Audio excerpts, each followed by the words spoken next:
Alright guys, how's it going? That time again, we're on dev report number 5. So last time we did the dev report, number 4 was, there was on about bringing the Xbox players back up from 16. So that'd be good if we can earn some more on that.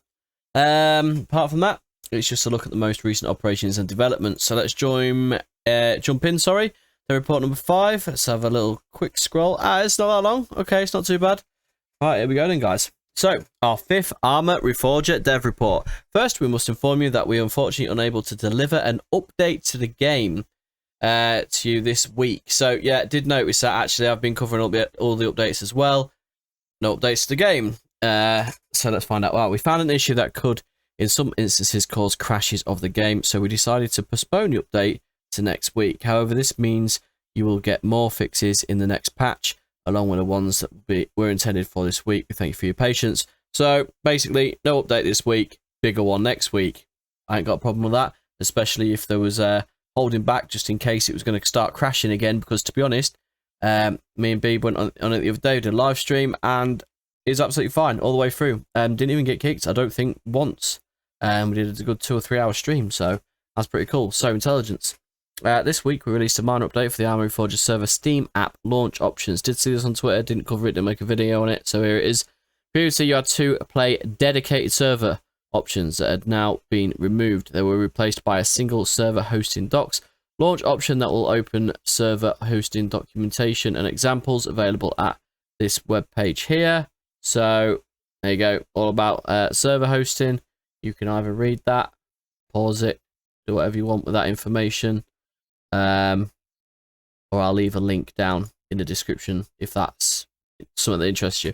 We also removed some unused official servers. So yeah, they got rid of some servers because everyone just seems to be playing the modded ones or the private servers that people have rented. So no one's playing a lot of the actual official ones on there. To be honest, I haven't seen a lot of players on there. If you search by most players, there seems to be probably about 200 people playing.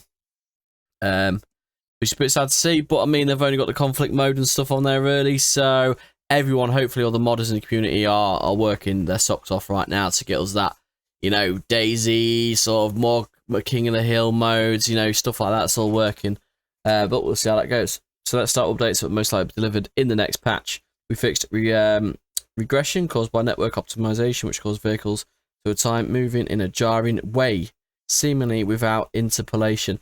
So yeah, we had that as well. We was in the car, we was just driving fine, and it'd be like and there'd be a crash noise as well. You just drive, it'd be like crash, and like, but you not hit anything. So that's probably what we're talking about there. We're still working on optimizing network traffic, fixing remaining network issues. Some of these problems remain elusive, so part of the work is improving logs and diagnostic tools. Updates to logs are likely in the next update. With optimizations, how a long-term issue that will be more in time.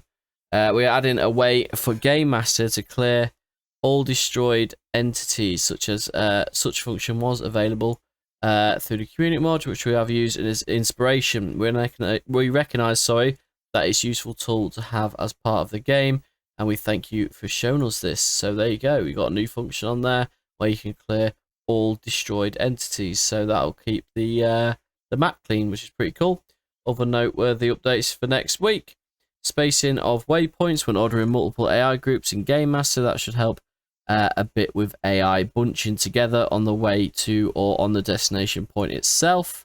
So uncluttering the AI there. Notifications in conflict that are going to less frequent and they will take less space. The transparency will also be adjusted to fit darker scenes. Fragmentation damage of explosives will be increased. I feel this is needed.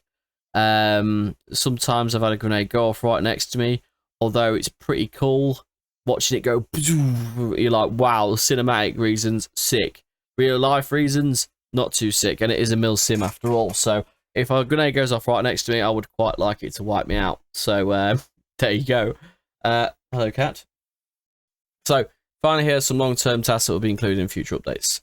We recognise that generation nav mesh for your large co-op scenarios can be a pain to save both time and our disk space. We are working on new methods to modify the nav mesh for your scenarios.